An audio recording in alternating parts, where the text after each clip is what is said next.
પ્રશ્ન નંબર 8 છે, આપણને આપણા બ્રહ્મ સંબંધ દીક્ષા ગુરુ ખબર ન હોય તો શું બ્રહ્મ સંબંધ પાછું લેવું જોઈએ? હા, હવે એક કોઈ પણ શાસ્ત્રીય વાતમાં પ્રવેશ કર્યા પહેલા થોડુંક લોક દૃષ્ટાંતથી આપણે આ પક્ષને જોઈએ. આપણી શાદી કોણે કરાવી એ ન ખબર હોય તો પત્નીને પત્ની માનવી કે નહીં માનવી? પતિને પતિ માનવું કે નહીં માનવું? પહેલા એક વસ્તુનો નિર્ણય કરો. એટલું તો ખબર છે ને કે આ મારી પત્ની છે ને આ મારો પતિ છે, બરાબર? તો બ્રહ્મ સંબંધ થયો છે એટલો તો માણસને ખબર છે ને કે મારો બ્રહ્મ સંબંધ થયો છે. હવે ખબર શું નથી કે ગુરુ કોણ છે, તો પછી ફરીથી શાદી કરી લેવી. આ ખબર ન હોય તો કરી લો, પણ ફરીથી પાર્ટનર સેમ જ હોવું જોઈએ.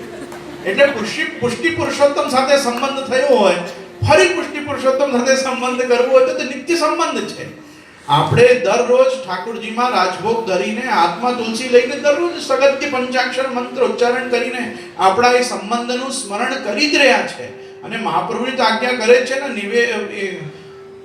નિવેદનમ તો સ્મર્તવ્યમ સર્વથા તાદૃશૈ જનૈઃ. તો તાદૃશી લોકો સાથે બેઠીને તો આત્મનિવેદનનું વારંવાર સ્મરણ થવું જ જોઈએ કે આપણે આત્મનિવેદિત છીએ. પરંતુ અહીંયા પ્રશ્ન શું છે કે ફરીથી ગુરુ કરવો કે નહીં, ફરીથી બ્રહ્મ સંબંધ લેવું કે નહીં.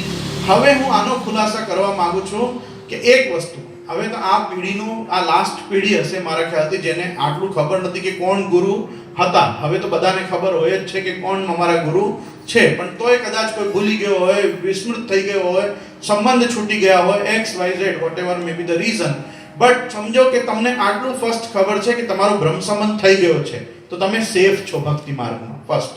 સેકન્ડ, હું બ્રહ્મ સંબંધ આપું કે કોઈ બીજો મહારાજ બ્રહ્મ સંબંધ ગોસાઈ ખાનદાનમાં આપે, બ્રહ્મ સંબંધની પ્રક્રિયા બધી જગ્યા એક જ જેવી હોય છે. તો બ્રહ્મ સંબંધ આચાર્ય બાળકો કરાવે છે, પરંતુ મહાપ્રભુજીની આડી અને કાની અને વંશજત્વેન જ કરાવે છે. તો એટલે તમારા ને ઠાકોરજીમાં થનારા બ્રહ્મ સંબંધના મૂળ કારણમાં શ્રી મહાપ્રભુજી રહેલા છે. અમે ગુરુ દ્વાર છીએ કે જેના માધ્યમથી તમને શ્રી મહાપ્રભુજી અને મહાપ્રભુજીના માધ્યમથી તમને ઠાકોરજી પ્રાપ્ત થાય છે. તો મારી વાતને બહુ ધ્યાનથી સાંભળજો. મેં મારો વાક્ય પૂરું કર્યો નથી, આ ઉત્તર પણ કમ્પ્લીટ કર્યો નથી.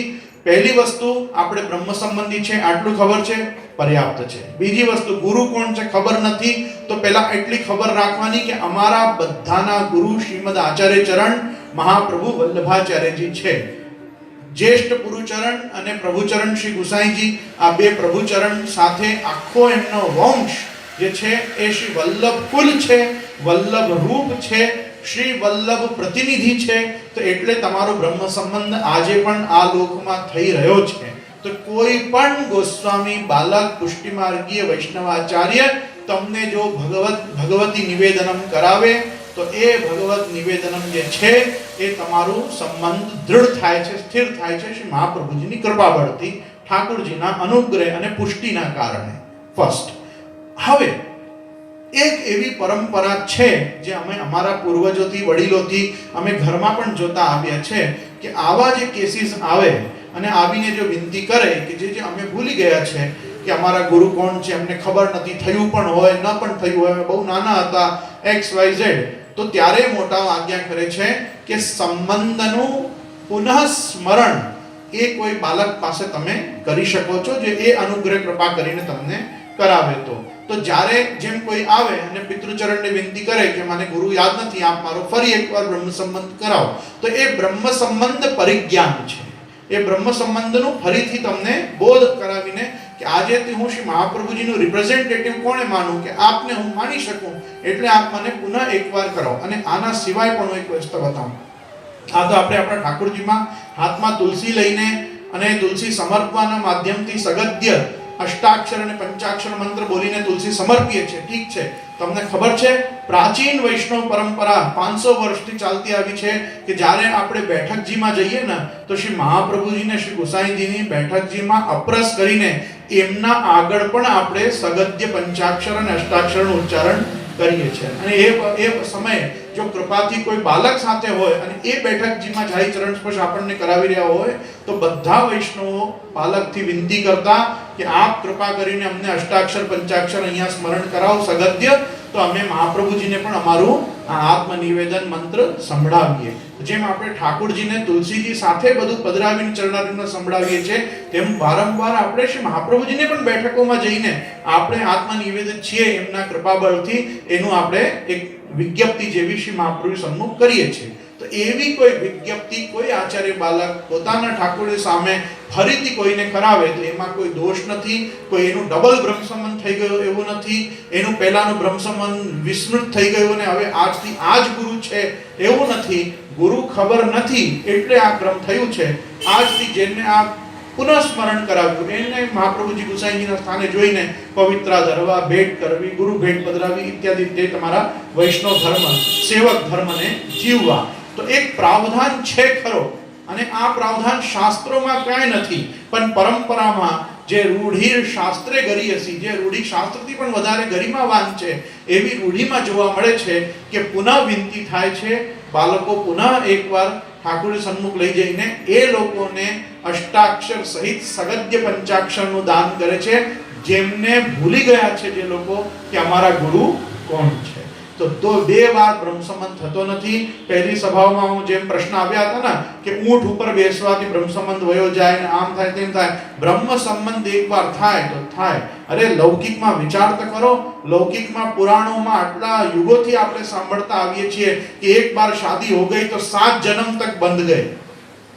तो सामान्य एक व्यक्ति से व्यक्ति का जुड़ाव होने पे जब 7 जन्म तक बंध गए तो 84 लाख बार जन्मे बाद जो ब्रह्म संबंध हुआ वो एक बार में खंडित हो जाएगा. तुम भूल गए कि गुरु कौन है तो तुम्हारा संबंध टूट गया. अरे तुम गुरु को भूल गए या गुरु तुमको भूल गए, पर श्रीनाथ जी थोड़ी भूल गए कि ये महाप्रभु जी का जीव है और इसने मेरे को आत्मनिवेदन किया है. तो वो जो संबंध है એ સંબંધની ગરિમાના હિસાબે કોઈનું બ્રહ્મ સંબંધ કોઈ પણ સમયમાં વિફલ થતો નથી. એકવાર બ્રહ્મ સંબંધ થઈ ગયો ને તો હવે જન્મ જન્માંતર સુધી જો તમને પ્રભુ જન્મ આપે, એ જે વૃત્રાસુરે જે પ્રાર્થના કરી હતી ને મમોત્તમ શ્લોક જનેષુ સખ્યમ સંસાર ચક્રે ભ્રમત સ્વકર્મ ભી, જો વારંવાર આવવું પણ પડે આ જન્મ, અને પ્રહલાદજીએ પણ પ્રાર્થના કરી હતી નાથ યોનિ સહસ્ત્રેષુ યેષુ યેષુ બ્રજામ્યહમ તેષુ તેષુ અચલા ભક્તિ અચ્યુતાસ્તુ સદા ત્વયી યા પ્રીતિર અવિવેકાનામ વિષયેષુ અનપાયિની ત્વામનુસ્મરત સામે વિષયાન માપ સર્પતુ. તેવી ભગવાનના દ્વારા શ્રી મહાપ્રભુજી દ્વારા કરેલી આ એક અનન્ય પ્રપત્તિ, અનન્ય શરણાગતિનું ફળ છે કે જે બ્રહ્મ સંબંધ છે. એકવાર બ્રહ્મ સંબંધી થાવ એના પછી તમે અને હું બધું ભૂલી શકું છું, પણ ઠાકોરજી કોઈ દિવસે કોઈને ભૂલતા નથી, શ્રી મહાપ્રભુજી કોઈને ભૂલતા નથી. એટલે બ્રહ્મ સંબંધના વૈફલ્યનો કોઈ પ્રશ્ન જ નથી. મહાપ્રભુજી ગુસાઈ તો આજ્ઞા કરે છે કે આ જન્મમાં બ્રહ્મ સંબંધ લીધું અને કોઈ કામ ન આવ્યું તો પણ ભગવત સેવા વૈયર્થ્યા સંભવાત જન્માંતરેષુ ફલિષ્યતિ. તમારા આ જન્મમાં બ્રહ્મ સંબંધ ફલીભૂત ન થયો તો કોઈ વાત નહીં, બીજા જન્મમાં ઠાકોરજી તમારા આ સંબંધને ફલીભૂત કરશે જ. તો એટલે કોઈ પણ બ્રહ્મ સંબંધી નકામો ભક્તિ માર્ગમાં નથી. કોઈ પણ બ્રહ્મ સંબંધી એક્સ્ટ્રામાં આવેલું નથી કે આને પણ લઈ લીધું અને આનું પણ નહીં, એનું થવાનું જ હતું એટલે થયું છે. કેમ કે યત્રાંગીકરણે નૈવ યોગ્યતાદિ વિચારણા અવિલંબ પ્રભુકૃત પુષ્ટિ માર્ગસ્ય કથ્યતે. અહીંયા જે ભગવદ અંગીકૃતિ છે, જે અંગીકૃત્યૈવ ગોપીશ વલ્લભીકૃત માનવે કરાવી છે, જે તમારી અંગીકૃતિ સમર્યાદ છે, એની આ એક મર્યાદા છે કે તમે ભૂલી જાઓ તો ભૂલી જાઓ પણ પ્રભુ તમને ભૂલશે નહીં. તમારા દ્વારા કરેલો અને તમારા દ્વારા કરાવેલો શ્રી મહાપ્રભુજીના વંશજો દ્વારા જે ભગવત સંબંધ છે એની નિત્યતા શાશ્વત છે. તો એટલે આ શાશ્વત સંબંધને જાણીને આમ બીજા ગુરુ, ત્રીજા ગુરુ, બીજી વાર બ્રહ્મ સંબંધ, ત્રીજી વાર બ્રહ્મ સંબંધ, આ બધી પ્રપંચમાં પડવું નહીં. બ્રહ્મ સંબંધ એક જ વાર થાય છે, એક પ્રભુ શ્રી ગોપીજન વલ્લભ સાથે જ થાય છે.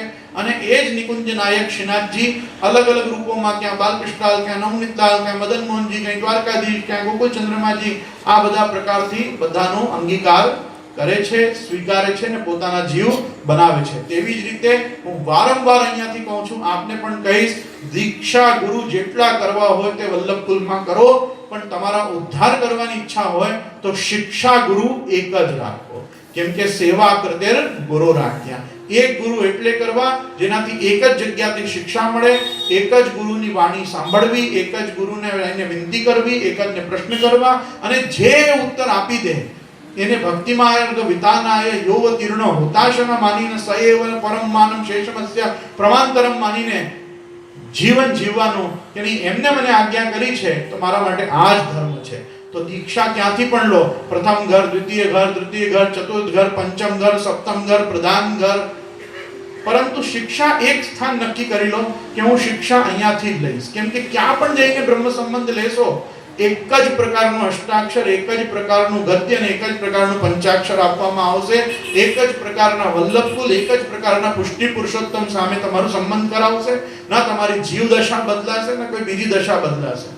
બસ આટલું જ બદલાવવામાં આવશે કે જે પંચ પરવા અવિદ્યાથી દુર્દશાગ્રસ્ત જે જીવાત્મા છે એને પુષ્ટિ સાફલ્ય પ્રાપ્ત થશે, પુષ્ટિ માર્ગી સેવાધિકાર મળશે, એના પછી તમે આનંદથી પુષ્ટિ માર્ગી જીવન જીવી શકશો. તો હવે દીક્ષા ગુરુની ચિંતા કરવી નહીં, શિક્ષા ગુરુની ચિંતા કરો કે બ્રહ્મ સંબંધ તો થયો છે અને હવે જે બ્રહ્મ સંબંધ છે એ સંબંધને હું ફલીભૂત કઈ રીતે કરું. ગુરુ યાદ રહે કે ન રહે આટલું યાદ રાખવાનું કે જે વલ્લભકુલ મને દર્શન આપી રહ્યો છે એ સાક્ષાત શ્રી મહાપ્રભુજી ને ગુસાઈજી જ મારા માટે છે. મહાપ્રભુજી ગુસાઈજી સિવાય ત્રીજો કોઈ બાલક છે જ નહીં.